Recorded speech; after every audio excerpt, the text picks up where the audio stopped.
you need no introduction, but the founder CEO. It was totally bootstrapped, and when I look back, I wish I was smarter.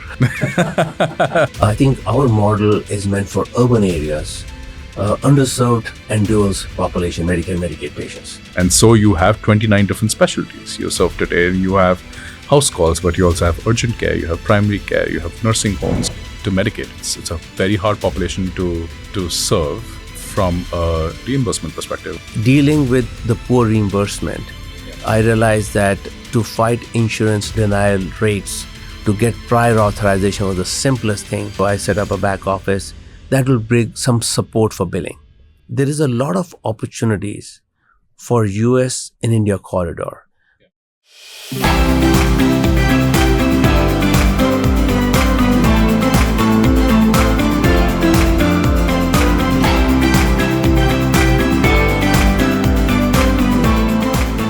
Hello, Dr. Sahgal. It's such an honor and privilege to have you with us. Thanks a lot for your time. You need no introduction, but the founder CEO of Essen Health, and you built an incredible organization that I've had the good fortune to know a little bit from the outside. This episode, we wanted to have folks learn from your decades of work, physician leaders who are looking to start and build their own companies, for founders interested in healthcare, for large healthcare companies trying to innovate.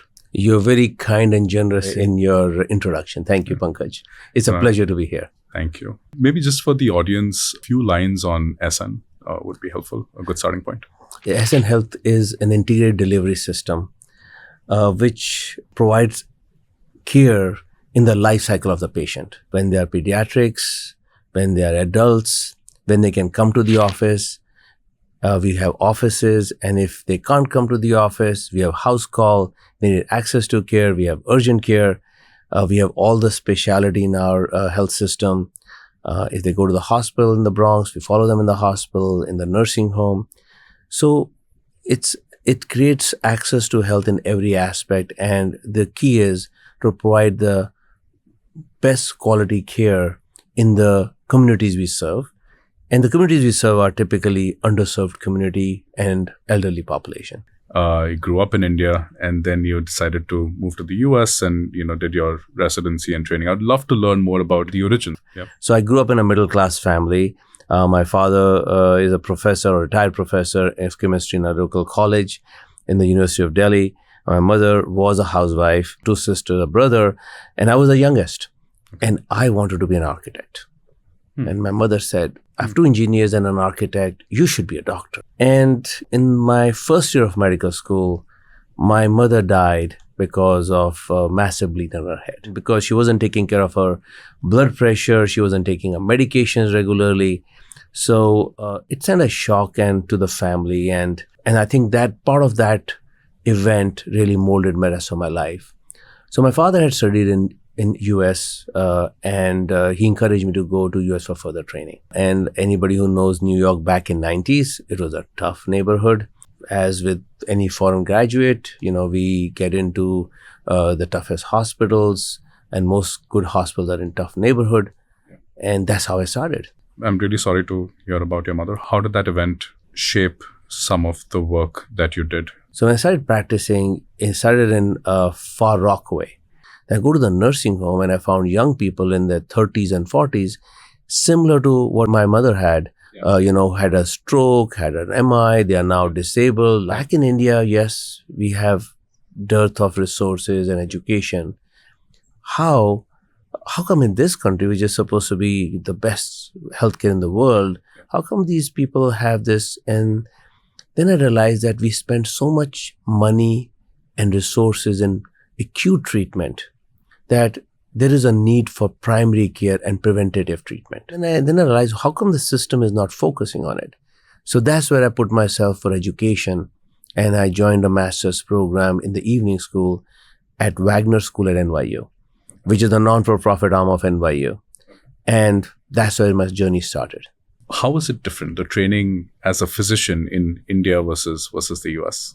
Both systems train amazing doctors. It's a great training, intense training, but they train these doctors to come out and practice in their own ecosystem. The ecosystem in India is a little different. It is high volume. It is the British School of Medicine where clinical examination precedes anything else. So we were trained in that school.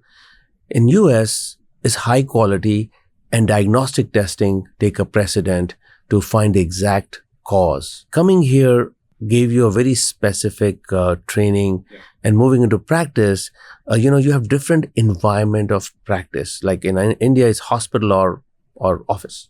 Here we have hospital, we have office, we have nursing home, we have urgent care centers.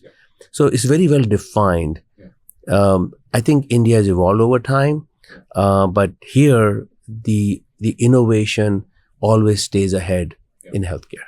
And then you ended up in the Bronx. People always think about the glorious parts of entrepreneurship. You worked 3 jobs. You worked from 5:30 in the morning, so probably woke up at 4 a.m. in the morning.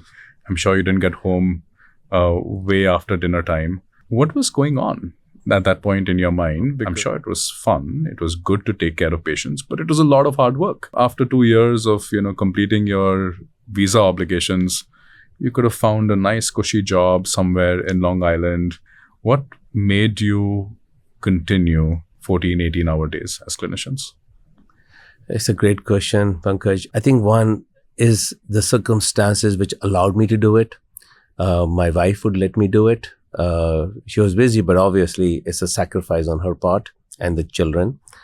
2, I saw so much good being done with my work and work of the team, where these patients which would not be able to get access to care or the right treatment, we could keep them out of the hospital.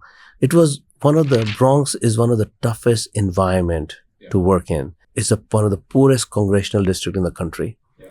It's got a poverty rate of 50%. It is one of the highest, it's actually the asthma capital of United States, one of the highest rate of asthma.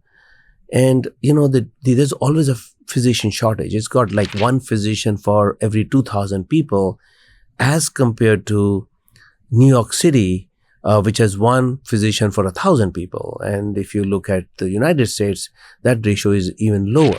When you see the results of your hard work translating into good care, and then you see more opportunity. So I didn't have any blueprint what I'm going to do. Plus, you had to figure out the environment factors in the Bronx.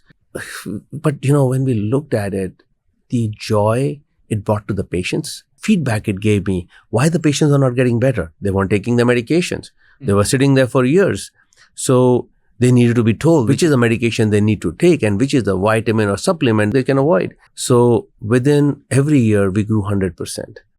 So from those 40, 80 patients, now almost 20 years later, we have over 24,000 patients that we are doing house call for in 5 boroughs of New York City. We have over 100 practitioners that go every day. We do almost 1,000 visits a day. And they have drivers, they have whole scribes, they have a whole central team that supports them. And over 400 patients that live at home are over 100 years old. So if we didn't provide these services, they won't be able to live at home, they will be living in nursing homes. And we have contracted with CMS, who now gives us the sickest people, the most costliest people in United States.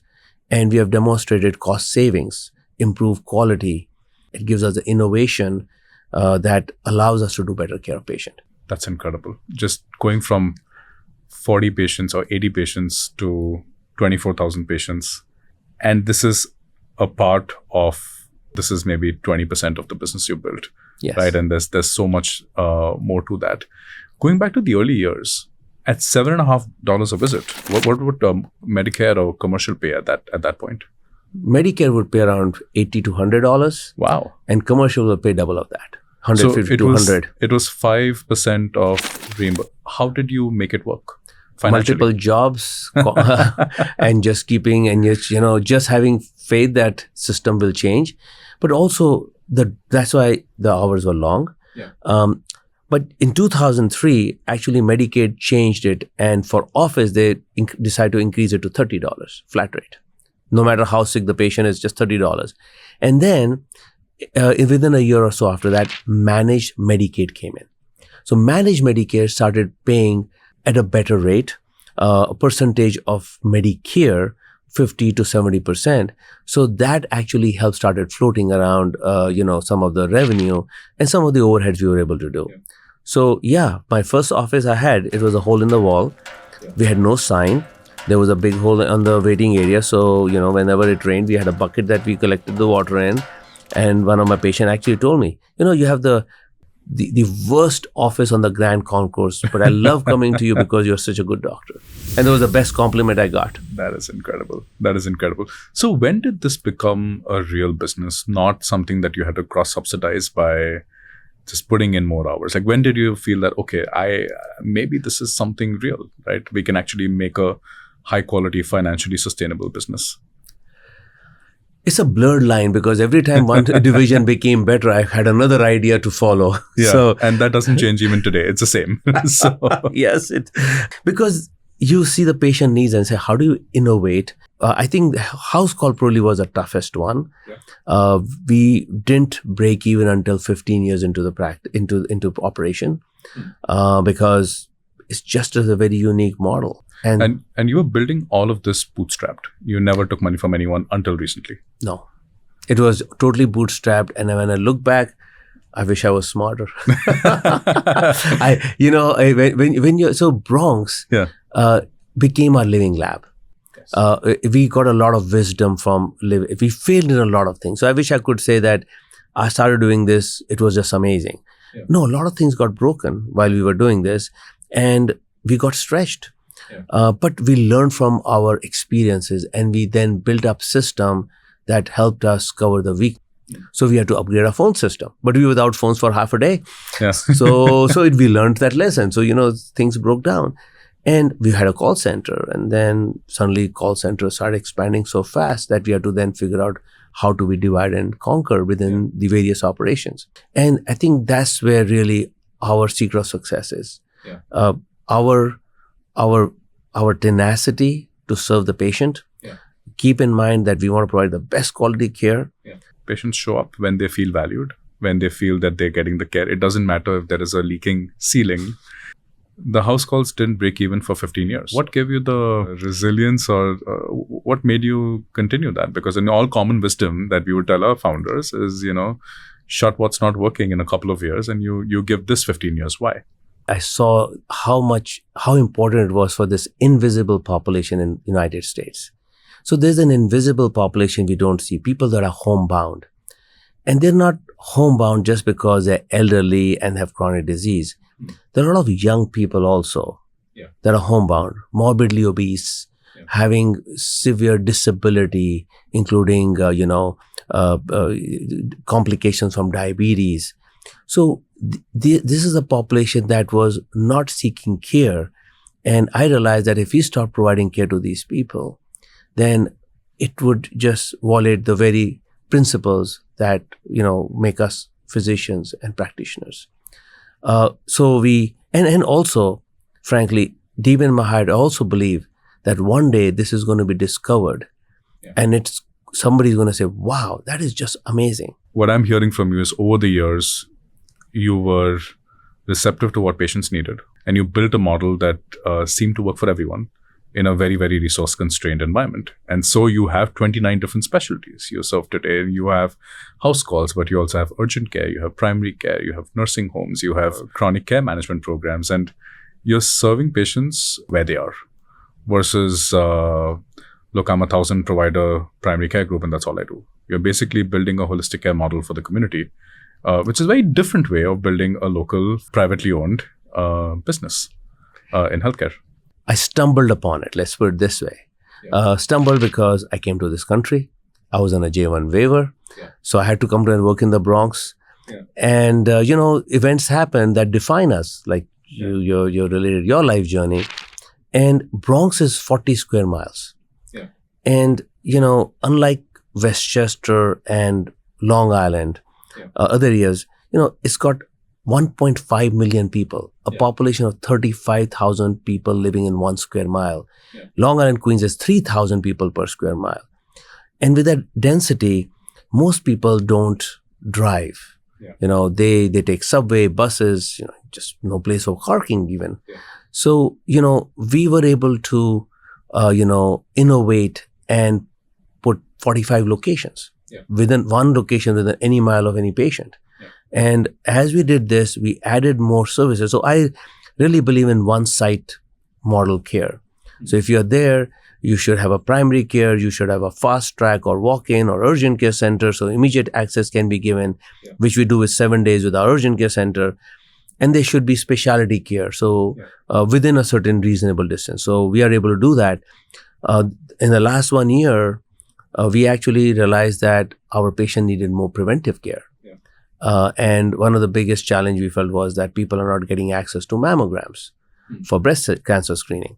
So we got 2 mammogram units, and then while we're doing it, we established a whole radiology unit because the other folks said, hey, how about CT scan, how about MRI? So we started with 1 each. Now we got 3 CT scanner, 2 MRI. And then our cardiologist said, people go for coronary angiography to detect, stenosis and blockages in the heart. Technology exists. We can do this as a CT scan, coronary CT angiography, and we can do cardiac PET scan for better detection of heart disease. Said, sure. We added that software in the same machine, and now we are doing hundreds of them in a year. And we found that 13% of our screening program actually turned out that they have a blockage in their heart, and they end up going to the hospital to get a stent placed and actually avoid heart attack and damage to the heart. No, that's incredible. I think, when we're surveying doctors and we're talking to them, both in India and the US, the use of generative AI solutions was like 5 to 10% last year. It's 75% this year. 75% clinicians use generative AI solutions almost on an everyday basis today in India. Wow, in India. And obviously in the US as well. Our role as healthcare innovators is to make that safe. Because of hallucinations, but the models are getting better every single day, right? You mentioned 12 times better in the last year, and probably 100 times better in the next 2 or 3 years as they proceed. So tell me a little bit about your vision for technology and AI for Essen, and maybe let's even start with what are a couple of examples of problems that you're solving even today with technology and AI that have made it better in the last few years. Initially, everybody in healthcare assist technology. In early 2000, electronic health record system came in. 2008 is when we adopted electronic health record system. It took a little time. And one of the biggest problem technology has is technology is a victim of their own success.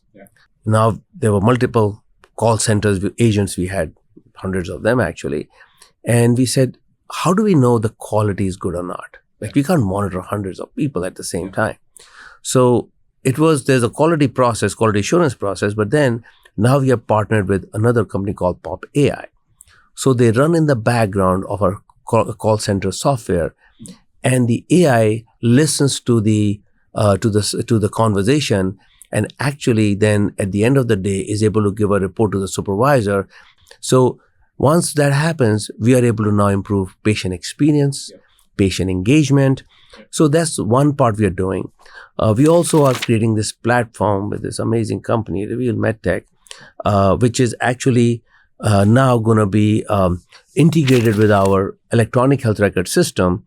So that way we can actually generate reports for our clinical leaders as to the complexity of illnesses, the need for follow-up, following the protocol for complex disease, whether controlled or not, as well as for operational leader, and also create a plug and play for this agentic AI. And I think the power of what you've built over the last decade, you understand and have tracked so many different patient personas and patient journeys in the millions longitudinally. And you're sitting on millions, sometimes tens of millions of data points that are unique to the Bronx, but at the same time are applicable to many such neighborhoods throughout the country, right? So your call centers are operating 1 million calls a month. Your urgent care, your primary care, your house calls are dealing with patients with multiple chronic conditions, and so there's so much of good high quality training data to then build agentic AI solutions or use best-in-class market agentic AI solutions to your setting. Every 2 months, there's someone knocking on your door saying, let's bring this to Rhode Island, or let's bring this to Texas, or let's bring... What are your thoughts about the Essen model? What of this you want to scale up outside of New York? I think our model is meant for urban areas, underserved and dual population, Medicare and Medicaid patients. That's our expertise. And that is where our learning curve has been. For example, Newark, Philadelphia.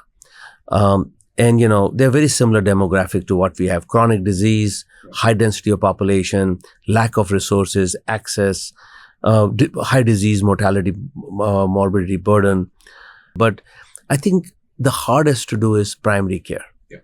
So what we would love to do is partner with primary care practices, which are typically small or fragmented, and provide them the whole integrated delivery system with them in the center, or work with certain specialties so they can scale and expand early diagnosis, treatment. Yeah. And technology and AI will help you identify, engage, provide the right intervention, a lot of that much more effectively than with humans in the past.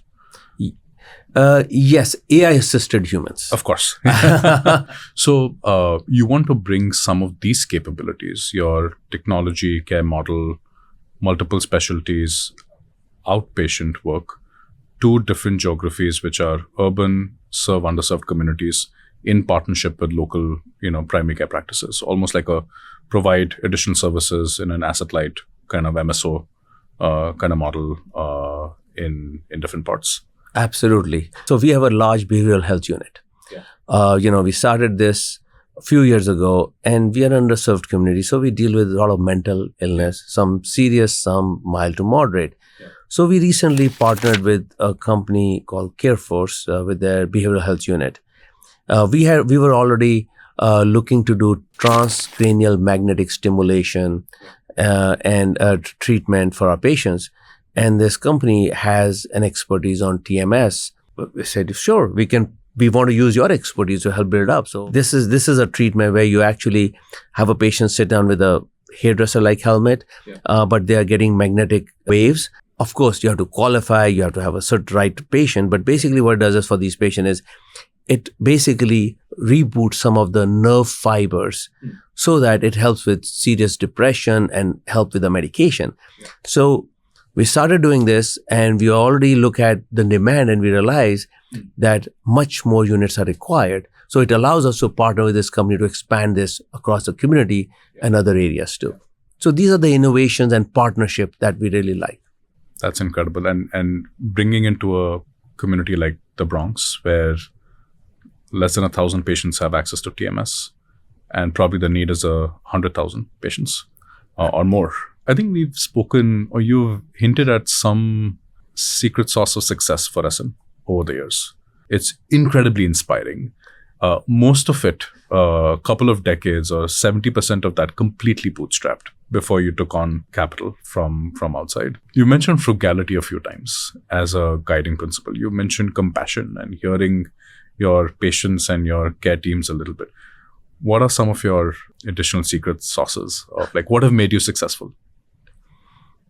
I may differ in my opinion about some of the verbs and the nouns you used. We did as a team. Yeah. Nothing incredible. We want to do it more of it that way. So I appreciate the kind words. Everybody has to look deep in their heart and find out what inspires them, what motivates them.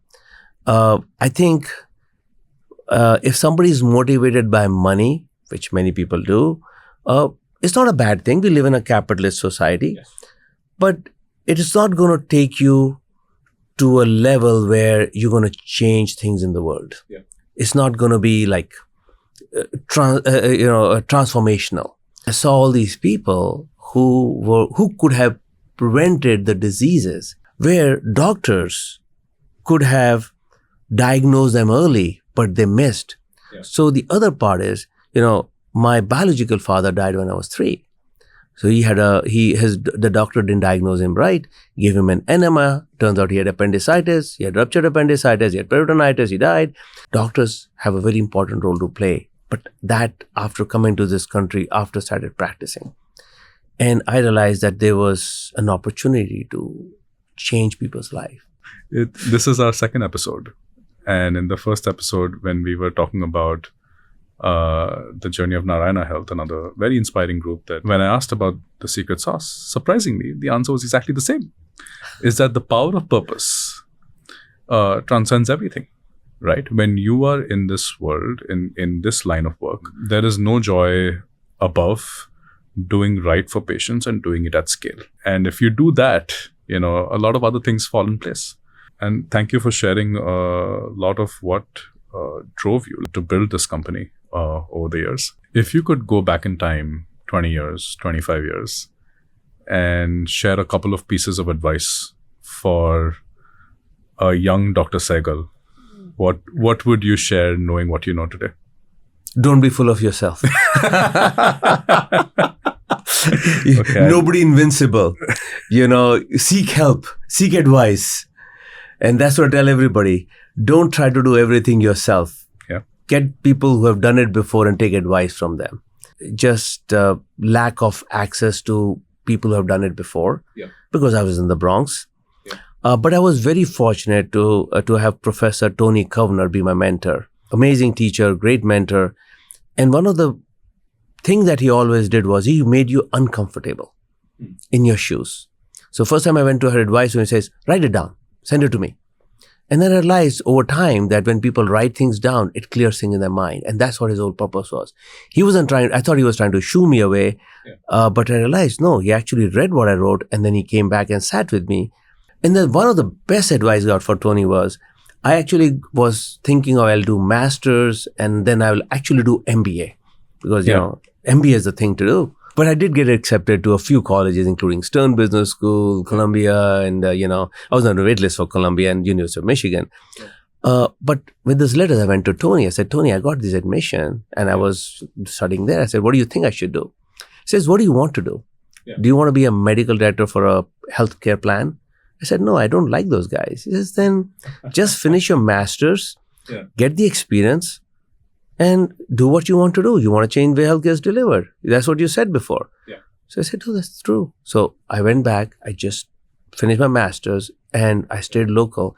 That was the best advice I ever got. So those are the things that, people have to figure out is the passion, the skill sets, and where do they really want to go? And sometimes you just have to wait for the path to open in front of you. Yeah. Now, having the good fortune of spending more time with you and your team through different projects and seeing you operate, there are a lot of special traits. I think one of the most endearing thing about you can also be the most annoying thing about you is that you're extremely impatient. But that's a superpower because you can see what will happen 5 years down the road.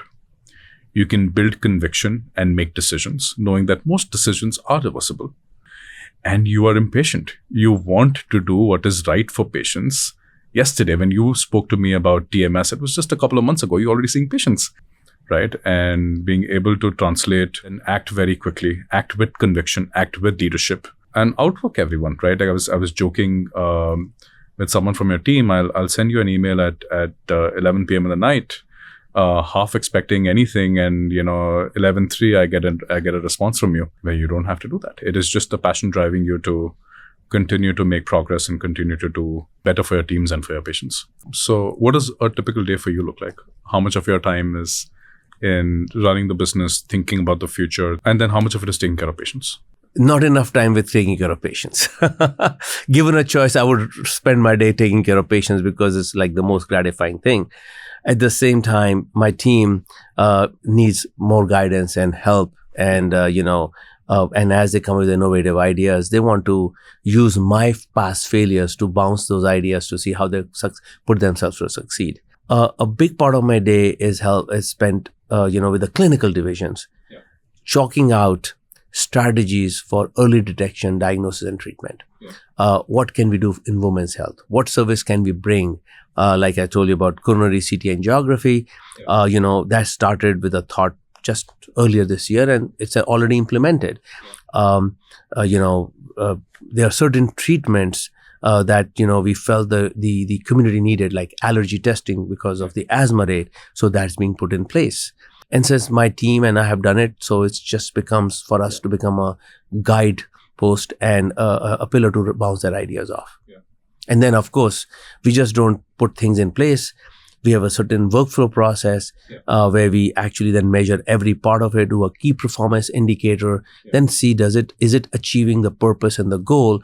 So one of the books, Measure What Matters, has an amazing insight. So I encourage people to read books to increase their skill sets and their thought process. Switching gears a little bit, you convinced your wife to come and work at Essen. She's a surgeon, and you somehow managed to convince her to work at Essen. How did that happen? I won't go into the groveling, the begging, and the kneeling that went into it. So my wife is a breast surgeon, and she's was practicing in Westchester. And I've been asking for some time that I need somebody to come and take care of my patients with breast cancer. And I can't get appointments for my patient for 3 months in the hospital system. So my patients started going to Westchester. Because those who could, and she felt so bad about it that why am I making patients come from Bronx to Westchester? So she said, okay, fine, I'll come once a week. So she would come once a week, once in every other week. And that's how she started. And then when she started coming to us after a period of time, my CFO and my compliance company manager, we have a problem with your wife. So what's the problem? Well, she doesn't pay rent. She comes and sees patient, and we're doing all the billing. She's kind of a little bit of a freeloader. So we acquired her practice, made her an employee, and so I work for her now. Well, that's incredible, and she is such a powerhouse. Like having spent some time with her, and the passion that she has kind of mirrors your passion as well. When the kids were growing up, Shreya and Nisha, both of them got engineering degrees, and they didn't go to medical school. Was that by design? And then both of them are now working in different parts at Essen, trying to continue to build the future of Essen. So how did that come about? Change by design, I guess. We would have liked them to be physician, frankly, but unlike being told by our parents that we need to be, kids need to follow their heart. They got involved in robotics early on in school, and both were captain of the robotic team. Both were convinced they want to go into computer science. We were very lucky that they actually found their passion, that they want to use technology to bring healthcare better, to bring a change in patients' life. And I think that's what motivates them. They work with some of the generative AI companies, with Reveal MedTech, with CareForce, with other companies. And they then look at which are the points of inflection, pivot points where technology can make a difference in patients' lives. And that's where, I think in some ways they're carrying our passion and legacy of changing people's lives. What are your personal goals for the next 5-10 years? After we survive the apocalypse of generative AI in the next 5 years, all of us will have a struggle to keep us relevant professionally. So I would like to keep myself relevant for healthcare and the changes that are coming in. My other passion really is workforce development.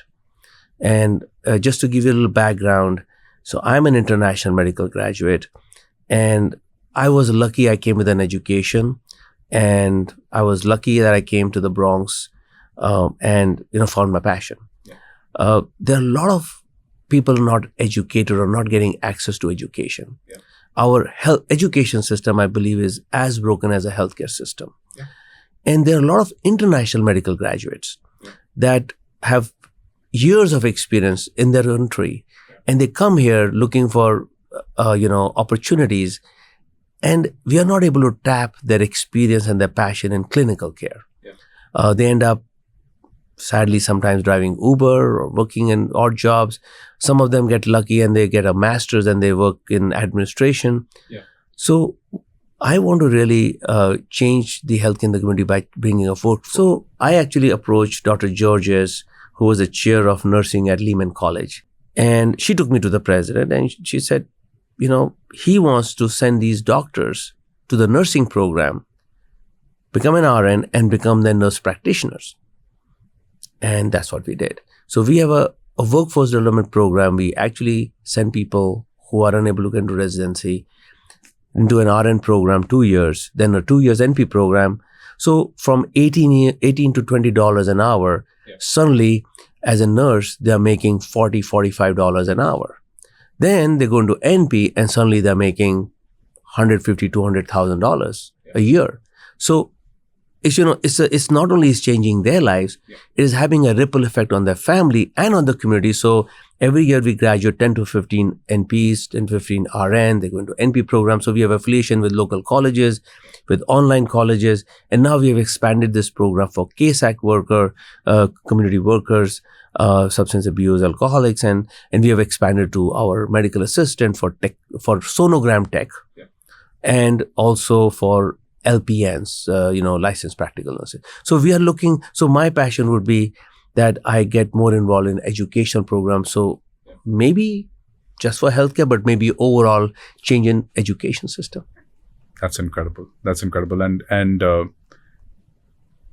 it does a lot for their families. You helping IMG's transition into high quality, meaningful jobs that will serve communities is fantastic for them, fantastic for the community, and honestly very good for business, right? Because they're motivated to stay, they're loyal. And they become leaders. So our leaders, actually, many of them have amazing story.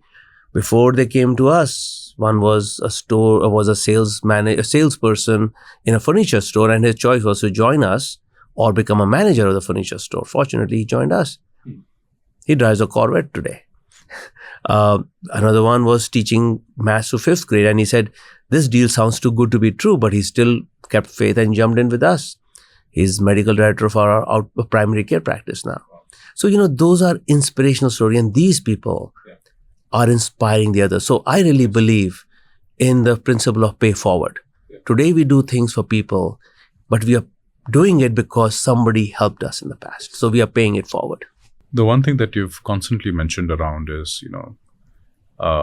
working fairly closely with the community. And with that comes working closely with the government, both local, also affecting policy change in areas like Medicaid, which are now under stress. How have you seen your role and Essen's role over the years in working and making sure that you're able to work with both local as well as national government? We haven't directly involved with ourselves with, policy decision, but we work with organized societies, Medical Society of the State of New York.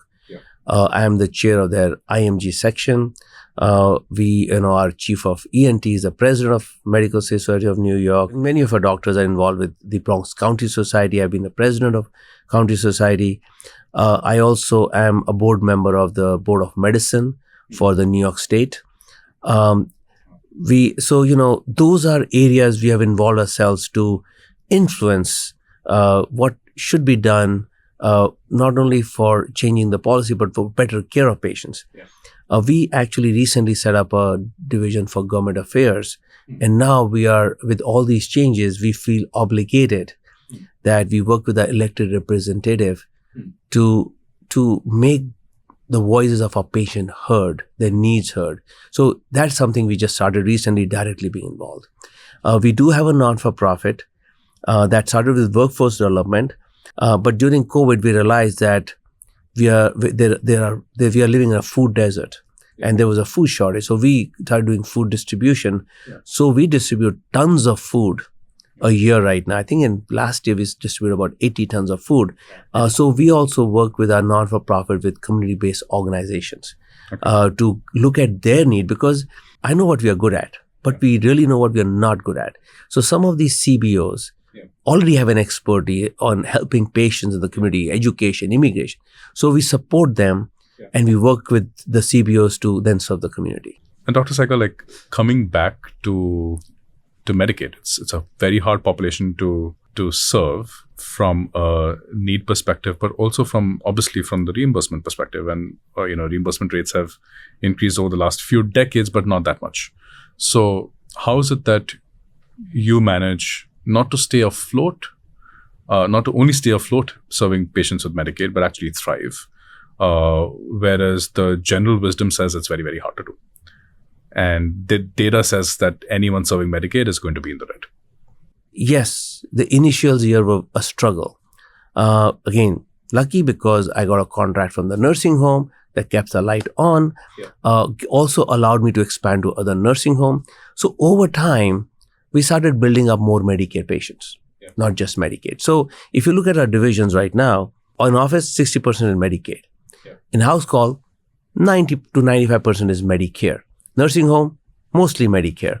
So I didn't make the rule, but I followed the rule. And I realized that, the fragmentation in healthcare system is also reflected in the fragmentation of payment. When I started my office, I was a medical director in a federally qualified health center in the hospital. For every patient I saw there, I used to get paid $250. I moved to private practice. I did the same care. I would pay $4.50 or $7.50. So having that insight also allowed me to understand the Lego pieces involved in healthcare. So I could build a system that was not only financially viable, but created a huge value for the patient. And I think over time, programs came out like Obamacare. It was amazing program for us because it brought ACOs, Accountable Care Organization. So we jumped into ACO. What happened is that there are a lot of support, social service organization funded by the state that support the poor people. So in 2013, the state came with a health home and they basically consolidated every organization and said, you as lead health home now have to have people under you, care management agency, that will serve these people with whatever you want to do with social determinants of health. And you will reduce the unnecessary hospitalization or ED visit by 25%. We put our hat in the ring. So what happened is that I could look at and say, oh, you know what? Maybe that's a good opportunity for us. There's an opportunity cost. The risk I took, the opportunities I got lucky that I kind of beat the odds and was able to get a team together to serve the community in Medicaid and dual population. No, that's fantastic. Has India played any role there? Like the India-US corridor, have you been able to leverage that? Yes, big way. Okay. Because we have a back office in India. Dealing with the poor reimbursement, I realized that to fight insurance denial rates, to get prior authorization was the simplest thing. And realizing that most insurance companies have their back office in India, many years ago, I set up a back office that will bring some support for billing. We are able to now, get care for our patients at a little lower cost. There is a lot of opportunities for US and India corridor. If you look here, the CEOs of major tech company, many of them are Indians. We have an amazing tech, talent back there. Now, we have to be careful that we don't take opportunities away from people here. At the same time, if the cost becomes unaffordable and inaccessible due to cost, we have to find innovations. And that is where the opportunity, I think, is. Absolutely. Absolutely. We've had the good fortune to partner with you on CareForce. I'd love to learn your vision for CareForce and how you see that panning out. I think it's a tremendous opportunity to help a lot of organizations to scale. As much as I believe in primary care, and I'm a primary care physician, I think many of the chronic disease need specialty, intervention and support for primary care. And to scale specialist, especially with technology, is so much needed across the country. Yes. CareForce, with its founders and the team, is able to look at certain areas like behavioral health. And I think they're working on other models and an MSO light model, managed service organization, which allows physician to control the practices and the quality of care that they really want to deliver while getting support, because, not too many physicians have the ability to put in costly cybersecurity system, costly technology solutions.